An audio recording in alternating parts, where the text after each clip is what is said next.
હોસ્પિટલમાં ભૂતકાળની બાળ ચોરીની ઘટનાઓથી બોધપાઠ લઈ પ્રશાસને નવજાત બાળકોની સુરક્ષા માટે અનોખી પહેલ કરી છે। હવે એનઆઈસીયુમાં દાખલ બાળકોના હાથ પર ખાસ RFID ટેગ લગાવવામાં આવ્યા છે।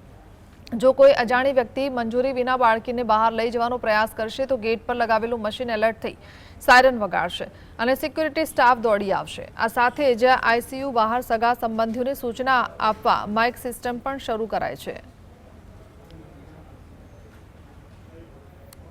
એનઆઈસીયુ ન્યુનેટલ ઇન્ટેન્સિવ કેર યુનિટની બહાર કોઈ પણ બચ્ચું જો કોઈ વ્યક્તિ લઈ જાય તો બચ્ચા ઉપર ટેગ બાંધેલું હોય છે અને આ RFID મશીનથી એ બીપ્સ વાગવા માંગશે એટલે તરત જ સિક્યુરિટીવાળા એને એલર્ટ મળે અને રોકી શકે એટલે જેથી બચ્ચાથી ચોરીના કે એવી કંઈ ઘટના ન બને એનઆઈસીયુમાંથી એ ઉદ્દેશ્યથી આ મશીન લગાડેલું છે। પણ આવી રીતે નવજાત શિશુના ચોરીની ઘટનાઓ બની ચૂકી છે એના પ્રિકોશનના ભાગરૂપે આ પહેલું મશીન મૂક્યું છે। અહીંયા બીજા મશીન પણ હજી મૂકવાના છે। એવી સ્ટ્રેટેજિક જગ્યાઓ પર મૂકશું કે બીજા વિભાગોમાંથી પણ ચોરી નહીં થાય।